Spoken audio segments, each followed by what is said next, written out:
사도행전 8장 14절에서 25절까지의 말씀 다 같이 한 목소리로 합독하시겠습니다. 예루살렘에 있는 사도들이 사마리아도 하나님의 말씀을 받았다함을 듣고 베드로와 요한을 보내매 그들이 내려가서 그들을 위하여 성령 받기를 기도하니 이는 아직 한 사람에게도 성령 내리신 일이 없고 오직 주 예수 이름으로 침례만 받을 뿐이더라. 이 두 사도가 그들에게 안수하며 성령을 받는지라. 시몬이 사도들의 안수로 성령 받는 것을 보고 돈을 들여 이르되 이 권능을 내게도 주어 누구든지 내가 안수하는 사람은 성령을 받게 하여 주소서 하니 베드로가 이르되 내가 하나님의 선물을 돈 주고 살 줄로 생각하였으니 내 은과 내가 함께 망할지어다. 하나님 앞에서 내 마음이 바르지 못하니 이 도에는 내가 관계도 없고 분깃될 것도 없느니라. 그러므로 너희 이 악함을 회개하고 주께 기도하라.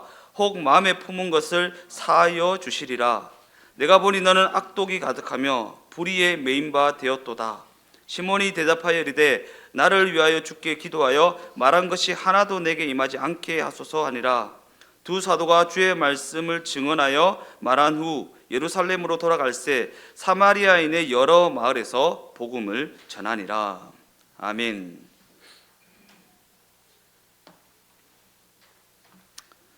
오늘 전에 읽으신 본문의 말씀을 가지고 구원의 보편성, 구원의 보편성이란 제목을 가지고 함께 은혜를 나누어 보고자 합니다.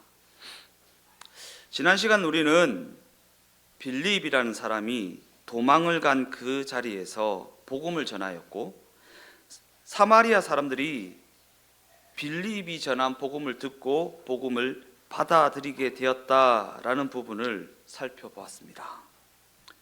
그리고 오늘 본문은 예루살렘에 있는 사도들이 사마리아도 복음을 받았다라는 소식을 듣고 베드로와 요한을 그것을 확인하기 위해서 사마리아로 보내는 장면을 그리고 있습니다. 사도행전 8장 14절 말씀입니다. 예루살렘에 있는 사도들이 사마리아도 하나님의 말씀을 받았다함을 듣고 베드로와 요한을 보내매. 그런데 이 구절에는 뭔가 미묘한 어감이 담겨져 있습니다. 왜냐하면 이 구절은 사마리아도라는 표현을 통해 사마리아가 복음을 받아들인 그 일이 뭔가 의아한 일이다라는 분위기를 풍기고 있기 때문입니다. 사마리아도 하나님의 말씀을 받았다. 그러한 관점을 가지고 사도행전 중반부를 보면 고넬료라고 하는 백부장에게 복음을 전한 그 일 때문에 예루살렘 교회 일부 사람들이 베드로 사도를 비난하는 장면이 기록되어 있습니다. 이는 초대교회가 이방인과 말을 섞었다라는 사실만으로도 베드로 사도를 비난할 만큼 구원이 모든 인류에게 허락되어 있다라는 사실을 아직 받아들이지 못하고 있다는 사실을 보여주는 장면입니다. 빌립은 그저 두려워서 무서워서 사마리아로 도망을 갔고 그저 거기서 복음을 전했을 뿐인데 그럼에도 불구하고 사마리아 사람들은 그가 전한 그 복음을 받아들이게 되었습니다. 그리고 그 사실을 전해들은 예루살렘 교회는 도대체 이게 무슨 일인가 라는 생각에 사도들을 보내서 그 사실에 대해 확인하고자 했다는 것이고 보냄을 받은 베드로와 요한이 그들에게 안수를 했더니 그들에게 성령이 임하게 됩니다. 이를 통해 우리는 하나님이 사마리아 사람에게도 예루살렘 성도들이 받은 그 구원과 똑같은 구원을 허락하셨다라는 사실을 확인하게 되는 것입니다. 이러한 관점에서 이 사건은 너무나도 중요한 의미를 가진 사건이라고 할 수 있는데 이 시간 이 사건의 그 의미를 이 사건에 등장하는 인물들에게 부여된 배역을 통해 한번 살펴보고자 하는 것입니다. 먼저 이 사건에는 도망자 빌립과 유대인들에게 배척을 받고 있는 사마리아 사람들과 마술사 시몬과 베드로와 요한이라는 두 사도가 등장하고 있습니다. 또한 거기에 사도들의 안수함으로 말미암아 거기에 임하신 성령님께서 등장하고 계십니다. 우리가 이들이 과연 어떠한 증언을 위하여 배역을 맡게 되었는지 그 목적을 따라가다 보면 본문이 가르치고자 하는 그 핵심이 무엇인지 알 수 있고 그 핵심에 도달할 수 있을 것입니다. 여기서 우리가 우선적으로 살펴봐야 할 부분은 성령의 임하심입니다. 성령의 임하심. 그렇다면 성경은 성령의 임하심, 성령께서 강림하신 그 이유를 무엇이라고 증언하고 있습니까? 사도행전 2장을 보면 오순절 성령 강림의 의미가 내 영을 모든 육체에게 부어주리니 라는 구절로 설명되어지고 있습니다. 내 영을 누구에게만 부어주리니가 아닙니다. 모든 육체에 부어주리니. 내 영을 좀 실력 있고 쓰임새 있고 그럴싸한 사람에게만 부어주리니가 아니라 모든 육체에 부어주리니. 이는 하나님의 구원이 이스라엘에 한정되지 않고 모든 인류에게 허락되어져 있으며 하나님이 당신을 떠난 인류와 함께 하신다라는 그 약속의 보증으로 성령을 보내어 주시는데, 사도행전 2장은 오순절 성령 강림 사건으로 말미암아 이 약속이 성취되게 되었다라고 증언하고 있는 것입니다. 과연 이 약속이 어떻게 성취될 수 있었습니까? 예수님의 십자가 죽음으로 말미암아 하나님과 인류의 관계가 회복되어졌고 거기에 성령이 임하심으로 말미암아 예수의 동행하심이 우리에게 이루어지게 되었다라는 것입니다. 예수의 십자가 죽음으로 말미암아. 내가 더 많이 가졌기 때문이 아닙니다. 내가 더 많이 기도했기 때문도 아닙니다. 내가 더 많이 성경을 읽고 더 많이 봉사하고 더 많이 헌신했기 때문이 아닙니다. 예수의 죽으심으로 말미암아 이 일이 우리에게 가능해지게 되었다라는 것입니다. 영어 문법적 표현으로 하면 과거 완료형입니다. 과거 완료. 과거에 이미 이루어진 사건. 우리가 아직 죄인 되었을 때 완전히 완성된 사건. 즉 성령 강림 사건에서 가장 핵심이 되는 부분은 자신의 개인적인 감동이나 자신의 개인적인 경험에 있는 것이 아닙니다. 내 개인적인 감동이나 내 개인적인 경험에 있는 것이 아니다라는 것입니다. 그런데 우리가 신앙생활을 해오면서 목소리 큰 사람들이 항상 외치는 게 뭐죠? 내 경험입니다. 내 경험. 유명한 사람도 불러다가 간증을 들으면 무슨 얘기를 합니까? 내 경험에 대해서 얘기합니다. 내 감동에 대해서 얘기합니다. 아니요. 성령 강림 사건에서 가장 핵심이 되는 부분은 내 개인적인 감동이나 내 개인적인 경험이 아니라 하나님이 약속하신 것, 곧 예수의 동행하심이 예수의 십자가 사건으로 말미암아 우리 각 사람에게 성취되게 되었다라는 것을 우리에게 증언하는 사건이라는 사실이 있습니다. 증언하는 사건이라는 사실이 있습니다. 그리고 우리가 성령 강림에 대한 이러한 이해를 가지게 되면 빌립이 사마리아에서 복음을 전한 그 사건 또한 완전히 다른 관점으로 보게 되는데, 이 복음이라는 것은 유능하지 않아도 전할 수 있고 그 누구를 통해서도 열매를 맺을 수 있다라는 이해입니다. 내가 설득력이 있어서, 내가 언변이 있어서, 내가 가진 것이 있어서, 내가 내세울 것이 있어서가 아닙니다. 그 누구를 통해서도 이 복음은 전해질 수 있고 그 누구를 통해서도 이 복음은 결실을 맺을 수 있다라는 것입니다. 즉 이는 도망을 간 빌립도 복음의 도구로 쓰임을 받을 수 있다라는 사실이고, 그가 전한 예수의 십자가 복음은 사마리아 사람들에게서도 결실할 수 있다라는 사실이고, 빌립과 사마리아 사람들의 그 어떠함은 하나님의 일하심에 전혀 영향이 없다라는 사실입니다.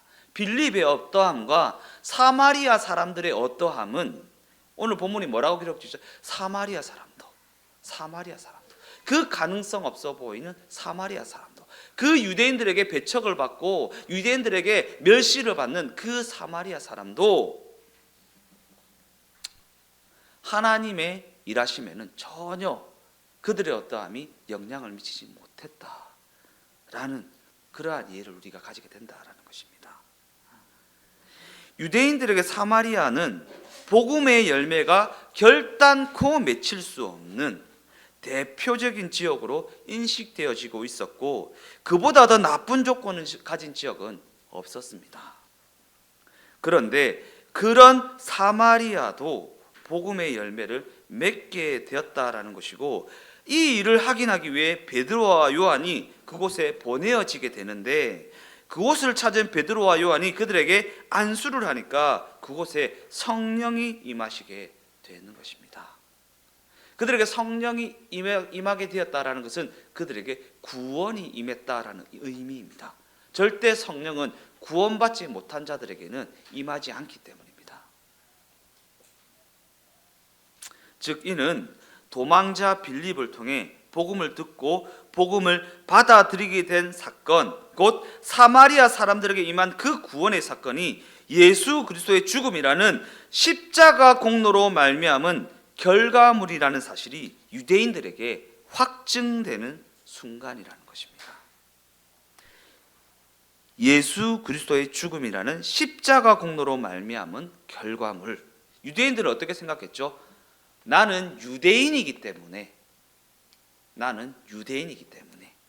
나는 분에 넘치는 헌금을 하고 있고, 분에 넘치는 율법을 지키고 있고, 분에 넘치게 율법을 지키고 있고, 행위적 구원을 강조하는 사람들이 유대인들인데, 자신의 어떠함을 강조하는 사람들이 유대인들인데, 그 유대인들에게 그 구원의 사건이 예수 그리스도의 죽음이라는 십자가 공로로 말미암은 결과물이라는 것이 그들에게 이 사건을 통해 확증되게 되었다라는 것입니다. 더 나아가 하나님께서는 이 사실을 더욱 분명하게 나타내 보이시기 위해 복음을 받아들이는 일과 성령이 임하시는 일 사이에 의도적으로 시간의 간격을 두고 계시는 것입니다. 의도적으로 시간의 간격을 두고 계시다. 다음으로 마술사 시몬에게는 과연 어떠한 배역이 맡겨졌는지 살펴보도록 하겠습니다. 성령에 대한 이해가 전혀 없었던 마술사 시몬은 성령의 임하심을 자신의 돈이라는 자신의 어떠함을 통해 가질 수 있다라고 오해했던 인물입니다. 자신의 돈이라는 자신의 어떠함. 여기는 대표적으로 돈이라는 부분을 통해 표현하고 있지만, 여기는 무엇이든 들어갈 수 있습니다. 내 노력, 내 실력, 내 열심, 내 봉사, 내 헌신, 내 헌금을 통해 성령을 가질 수 있다라고 오해한 인물, 그 인물이 바로 마술사 시몬이라는 것입니다. 그는 성령의 임하심을 그저 자기가 가진 마술 정도로 이해했던 인물로 등장하고 있는 것입니다. 사도행전 8장 18절에서 20절까지의 말씀을 한번 읽어보겠습니다. 시몬이 사도들의 안수로 성령 받는 것을 보고 돈을 들여 이르되, 이 권능을 내게도 주어 누구든지 내가 안수하는 사람은 성령을 받게 하여 주소서 하니, 베드로가 이르되, 네가 하나님의 선물을 돈 주고 살 줄로 생각하였으니 내 은과 내가 함께 망할지어다. 내 은과 내가 함께 망할지어다. 이는 성경에는 좀처럼 나오지 않는 굉장히 엄한 경고입니다. 굉장히 엄한 경고. 성경이 이 지점에 시몬, 마술사 시몬을 등장시켜서 우리에게 엄히 경계하고 있는 내용이 무엇입니까? 엄히 경계하고 있는 내용. 성령의 임하심을 개인적 차원의 만족이나 개인적 차원의 행복 정도로 이해해서는 안 된다라는 경계입니다. 이는 하나님의 뜻이, 하나님의 목적이, 하나님의 일하심이 우리에게 실현되었음을 증명하는 사건이라는 맥락에서 이해해야 한다라는 것입니다. 하나님의 선물이요. 하나님의 선물. 하나님의 은혜. 하나님의 은혜. 그 은혜로 말미암아 우리에게 베풀어지는 그 구원을 내가 가진 어떠한 것으로 얻을 수 있다 라는 생각을 엄히 경계해야 된다라는 것입니다. 엄히. 내 노력이나 내 실력이나 내 열심이나 내가 가진 물질이나 그 물질을 가지고 행했던 그 헌신을 가지고 하나님의 은혜를 취할 수 있다라고 생각해서는 결단코 안 된다라는 것입니다. 그런 관점에서 우리가 성령의 임재라는 이 사건에서 예수님의 찾아오심, 곧 하나님과 단절된 우리 인류를 찾아오신 그 사랑하심과 그의 십자가 희생이라는 하나님의 은혜를 놓치게 되면 어떠한 오해를 하게 되는 것입니까? 지금 이 시간, 이 순간에 오직 하나님만이 하실 수 있는 일이 선포되고 있는데 시므온이 자신의 어떠함이라는 자신의 돈으로 성령을 살 수 있다고 생각했던 것 같은 그러한 오해에 빠지게 된다는 것입니다. 우리가 한 가지만 추종했을 뿐입니다. 내가 믿은 게 아니라 하나님이 택하심으로 말미암아 믿어지게 되었다라는 부분, 그 부분, 그죠? 예. 내가 믿어서 구원에 이룰 수 있는 것이 아닙니다. 하나님이 택하여 주셔야 하는 것입니다. 택하여 주셔야 하는 것입니다. 자신의 어떠함으로 얻을 수 있는 것이 아닙니다.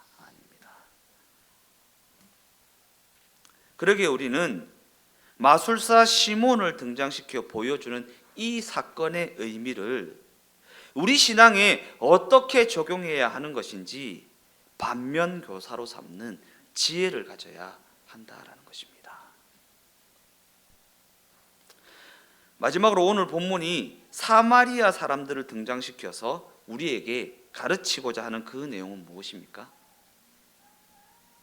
먼저 우리가 교회 안에서 사랑을 말할 때에는 예수께서 우리를 용서해 주신 것처럼 우리도 용서하는 자가 되어야겠다라는 각오로 이어져야 합니다.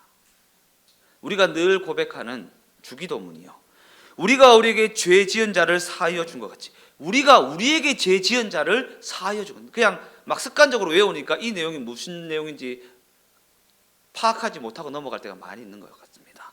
우리가 우리에게 죄 지은 자를 사하여 준 것 같이 우리 죄를 용서하여 주시옵고, 이 부분 말입니다. 그리고 이와 똑같은 관점에서 우리가 믿음이라는 것을 말할 때에도 하나님이 우리 각 사람을 오직 예수의 십자가 죽음을 통해 구원하셨다. 그러기에 그 누구도 구원에 이르지 못할 사람은 없다라는 이해로 이어져야 한다라는 것입니다. 나는 이렇게 해서 구원받았는데 니는 저렇게 해서 구원 못 받는다 라는 이해를 가져서는 결단코 안 된다라는 것입니다.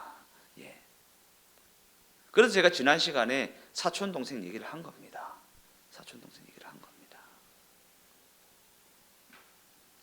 이렇게 우리는 그 누구라도 끌어안을 수 있어야 한다라는 것입니다. 나는 거듭났으니까 구원받았고 너는 거듭나지 않는 것 같아. 그래서 너는 구원 못 받은 것 같아. 왜 내가 그 사람을 지옥에 보냅니까? 주변 사람들을 좀 지옥에 보내지 마십시오. 주변 사람들을 자신의 기준을 가지고 지옥으로 보내는 사람이 너무나도 많이 있는 것 같습니다. 예. 그런 기준이면 과연 나는 안전한가? 결단코 그렇지 않다라는 것입니다.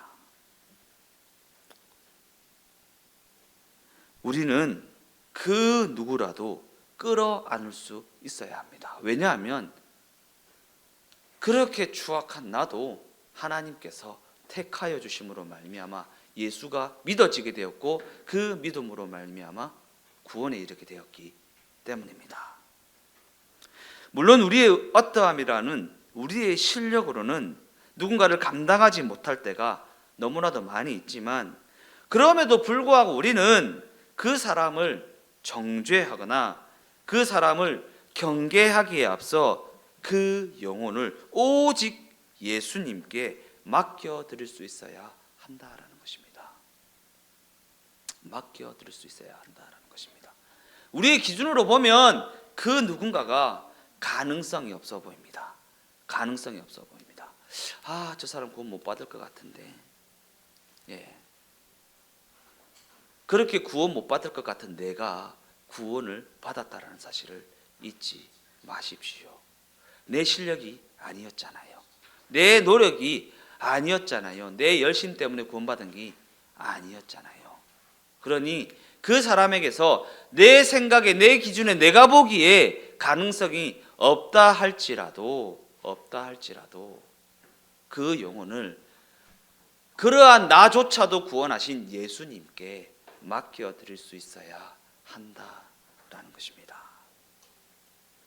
왜냐하면 이것이 바로 성경이 거듭해서 강조하고 있는 핵심 내용이기 때문입니다. 핵심 내용. 즉 교회의 가장 근본적인 책임과 사명은 구원의 보편성을 지켜내는 것에 있다라는 사실. 말이 좀 어렵죠? 구원의 보편성. 구원은요, 이 구원이라는 것에는 보편성과 배타성이 공존합니다. 구원의 보편성, 구원의 배타성. 구원의 보편성은 어디에 적용되냐면 대상에게 적용됩니다. 구원을 받아야 할 대상, 모든 이에게 두루 통하고 두루 적용되는 것. 보편성이라는 것은 모든 이에게 두루 통하고 두루 적용되는 것. 구원의 대상에게는 이 구원이라는 것이 보편적으로 적용되어야 됩니다. 그러나 구원의 주체는 배타적입니다. 오직 예수 그리스도, 오직 예수 그리스도, 예수님을 통해서만 구원을 이룰 수 있습니다. 이게 구원의 배타성입니다. 구원의 보편성은 구원을 받아야 할 대상들에게 적용되는 것이고, 구원의 배타성은 구원의 주체이신 예수 그리스도께 적용되는 것입니다. 그러기에 여기서 구원의 보편성이라는 말은 우리 각 사람은 그저 예수가 믿어지게 됨으로 말미암아, 하나님이 택하여 주셔서 예수가 믿어지게 됨으로 말미암아 구원의 자리에 이르게 된 자들이기 때문에 여기에는 그 외에 그 어떤 조건은 전혀 필요하지 않다라는 것을 강조하고 있는 말입니다. 다른 게 필요치 않습니다. 다른 게 필요치 않습니다. 즉 우리가 얼마나 거룩해졌느냐, 얼마나 훌륭해졌느냐 하는 것은 하나님의 택함을 받는 조건이 될 수 없다라는 것입니다. 왜냐하면 그렇게 되면요, 구원의 보편성이 사라지게 되기 때문입니다. 사라지기 때문입니다. 그러나 구원의 보편성을 지켜내는 것이 바로 구원받은 자의 책임이고 역할입니다. 구원받은 자의 책임이고 역할이고 사명입니다. 사명입니다. 더 나아가 성경은 예수가 믿어진 것 자체로 이미 하나님의 택함을 받은 인생이라고 너무나도 분명하게 증언하고 있기 때문입니다. 그러한 관점에서 우리가 속한 교회 공동체는 예수가 믿어진 사람들이 모였음에도 불구하고 내 기준에 내 생각에 맞지 않은 사람들로 너무나도 가득 찬 곳이라고 할 수 있습니다. 그래서 때때로 이 점을 못마땅하게 여기는 일부 사람들은 행위적인 부차적 조건을 내세워서 근본적인 그 조건보다 더욱 강하게 요구하기도 합니다. 기도 그렇게 해가지고 구원에 이르겠어? 야, 너 그렇게 하나님 말씀 봐서 천국 가겠냐? 야, 너 그렇게 봉사해서 하나님이 기뻐하시겠냐고 라고 말하면서 말입니다. 그들이 강하게 요구하는 그 부차적인 조건에는 어떠한 것들이 있습니까? 더욱 기도하고 더욱 말씀 읽고 더욱 거룩하고 더욱 도덕적이고 더욱 열심을 내야 하지 않겠냐라는 기준입니다. 물론 이러한 외침은 우리가 당연히 추구해야 할 너무나도 가치 있는 것들입니다. 그러나 그럼에도 불구하고 그러한 조건들이 보편적인 자리를 차지하게 되어버리면 자격을 갖춘 자와 그렇지 못한 자를 차별하는 잣대로 변질되어 버리고 만다라는 사실을 우리가 놓쳐서는 안 된다라는 것입니다. 시몬이 하나님의 선물을 돈을 주고 사서 자신을 돋보이게 할 수 있으리라는 너무나도 엉뚱한 기대를 했던 것 같이 자신의 잘난 것을 사람들에게 드러내기 위해서 종교적 열심을 내고 그 열심을 가지고 자신이 어떠한 자격을 갖춘 것으로 여기는 것은 너무나도 어리석은 일이라는 것입니다. 더 나아가 이 지점이 바로 신앙을 가진 우리가 늘 시험을 받는 지점이라는 사실입니다. 시험을 받는 지점. 누가 시험을 받았습니까? 성경에 루시퍼가 내가 하나님 앞에서 찬양을 좀 멋들어지게 하는 것 같은데, 사람들이 나한테 다 반하는 것 같은데, 그러니까 그 루시퍼가 하나님의 자리를 차지하게 되어버린 것입니다. 그래서 그 자리를 차지한 사람이 자신의 기준을 가지고 이 사람을 지옥 보내고 저 사람을 천국 보내고, 오직 하나님만이 하실 수 있는 그 일을 내가 내 기준을 가지고 하고 있는 것입니다. 야, 너 그렇게 기도해서 천국 가겠냐? 하나님의 자리를 차지했다라는 것입니다. 교회에서 선포되는 구원은 그 누구에게든지 보편적으로 허락되어져야 합니다. 예수의 십자가를 필요로 하는 사람이라면 그 누구에게든지 보편적으로 동일하게 공평하게 허락되어져야 한다라는 것입니다.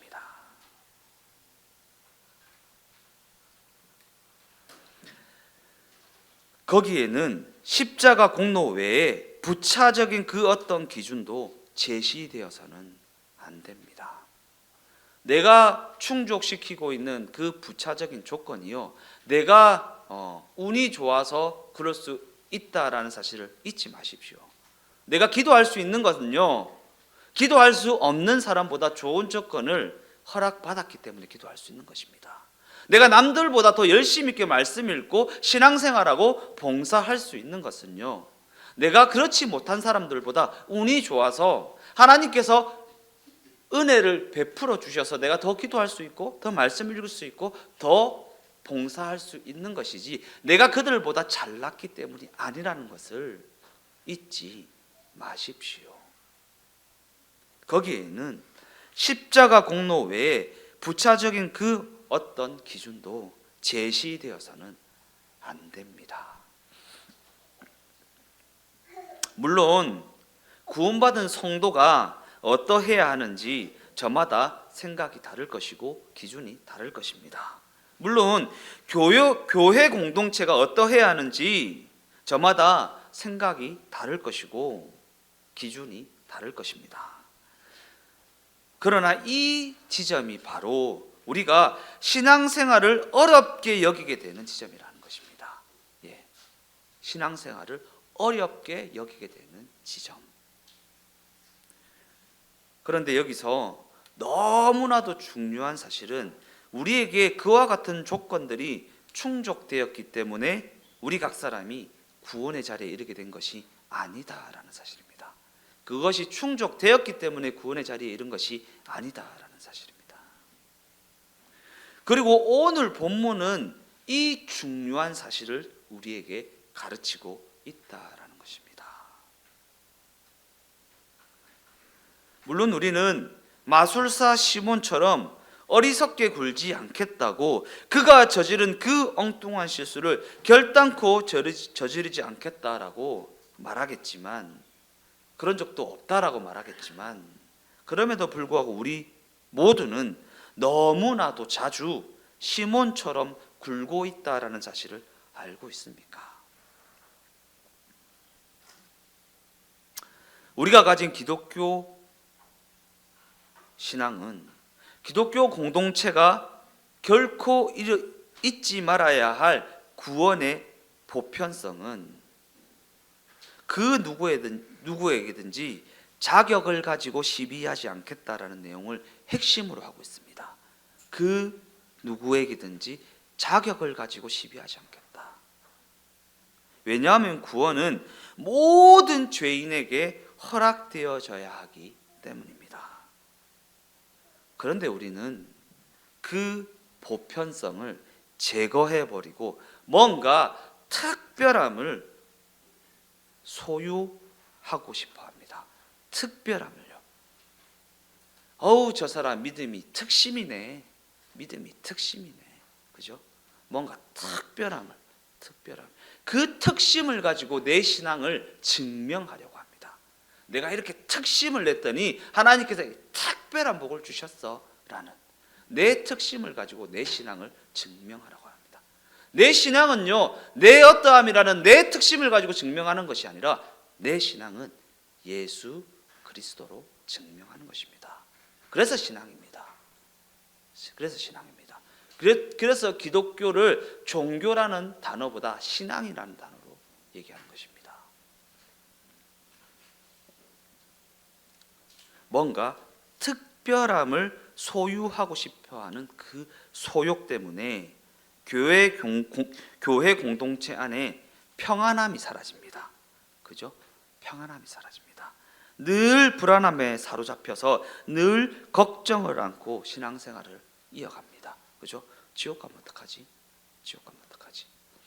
최근에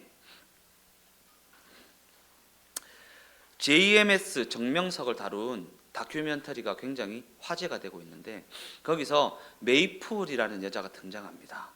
정명석에게 성폭행을 당한 메이플이라는 여자가 등장하는데 인터뷰를 하는 사람이 그 메이플이라는 여자한테 이렇게 묻습니다. 왜 정명석한테 그렇게 몸을 주었냐? 그 사람이 뭐라고 했습니까? 지옥 갈까봐. 예. 제가 제 사촌 동생한테 그렇게 율법적 기준을 가지고 정죄하는 그 사람이 이단성이 너무 짙다라고 제가 호통을 쳤습니다. 왜냐하면 지옥 갈까봐 성경 읽고, 지옥 갈까봐 기도하고, 지옥 갈까봐 율법을 철두철미하게 지키고, 지옥 갈까봐 몸을 갖다 바치고, 뭐가 다릅니까? 전혀 다르지 않습니다. 기독교 신앙이 아닙니다. 이단성이 매우 짙은 것입니다. 얘기했죠? 기독교 신앙은 과거 완료형이다. 예수님께서 이미 이루어 놓으신 그 구원을 우리가 누리면서 살아가다가 천국에 들어가는 것이다 라는 부분이요. 그러기에 우리는 사람에게 인정을 받는 행위적 완성을 이루는 일에 사로잡혀서는 안 됩니다. 행위적 완성을 이루는 일에 사로잡혀서는 안 된다. 왜냐하면 그것은 마치 마술사 시몬이 돈을 주고 성령을 사려고 했던 것과 같은 시도이기 때문입니다. 더 나아가 그와 같이 사람의 어떠함을 인정하는 그 일을 우리가 가진 기독교 신앙은 결단코 용납하지 않기 때문입니다. 사람의 어떠함을 인정하는 일을 우리가 가진 기독교 신앙은 결단코 용납하지 않는다. 기독교 신앙은 오직 십자가를 지신 예수의 공로만을 제시하고 있기 때문입니다. 구원의 보편성, 그리고 구원의 배타성. 이 부분을 마음에 새겨야 한다라는 것입니다. 결론적으로 말씀을 마무리하겠습니다. 많은 경우 우리는 이 세상이 항복을 할 정도로 교회가 멋있어지기를 원하고 교회를 다니는 우리가 뭔가 멋있어지기를 원합니다. 이 세상이 꼼짝하지 못할 만한 일을 교회가, 교회를 다니는 내가 보란 듯이 해 보일 수 있었으면 좋겠다라는 기대를 하기도 합니다. 그러나 기독교 신앙이 제시하는 교회가 과연 그러한 곳이 아닌 것은 우리 각 사람은 우리가 기대하는 것과는 전혀 다른 모습으로 부름을 받았기 때문입니다. 우리가 구원의 자리에 이르게 된 것은 오직 하나님의 섭리하심과 하나님의 일하심의 결과물이기 때문입니다. 하나님의 섭리하심과 하나님의 일하심의 결과물, 내 노력이나 내 열심이 아닌 하나님의 일하심. 그러한 관점에서 우리는 교회에 나올 때마다, 또한 예배의 자리에 설 때마다 과연 어떠한 기대를 가지고 나와야 하는 것입니까? 오늘도 그 자리를 통해 얼마나 나와는 다른 사람을 만나게 될는지를 기대해야 합니다. 왜냐하면 거기서 우리는 사마리아도 구원을 받았다는 사실을 확인하게 되기 때문입니다. 내 기준에 맞지 않고 내 생각에 맞지 않고 저 사람 구원받았을까라는 생각이 드는 그 사람을 만나게 되기를 기대해야 됩니다. 그 사람을 통해 과연 저들도 구원을 받았구나 라는 것을 우리가 확인하게 되기 때문입니다. 사마리아도 구원을 받았구나. 사실 어쩌면 우리 각 사람이 사마리아라고 할 수 있습니다. 왜냐하면 우리 각 사람이 바로 그 가능성 없어 보이던 사마리아였기 때문입니다. 그러기에 우리로 하여금 구원받은 자로 존재케 하는 그 근거, 곧 예수로 말미암아 주어진 복음의 내용을 알지 못하면 교회는 그 정체성을 잃게 됩니다. 어떻게 됩니까? 이단성이 짙어지게 됩니다. 이단성이 짙어지게 된다. 이는 우리가 매주일 예배의 자리를 찾을 때마다 하나님이 어떠한 사람까지도 부르셨는가를 살펴보고 그 중에 하나가 과연 나 자신이라는 사실을 확인하여서 나의 어떠함을 드러내는 것이 아니라 복음의 위대함을 목격하게 되어야 한다라는 것입니다. 복음의 위대함을 목격하는 자가 되어야 한다. 우리 주 동행교회가 사마리아도 구원하신 그 하나님이 나와 같은 추악한 죄인도 택하여 주신 하나님이심을 기억하여서 오늘도 내 기준에 맞지 않는 그 사람들을 기꺼이 용납할 수 있는 복된 마음을 가지고 살아가게 되시기를 예수님의 이름으로 축원드립니다.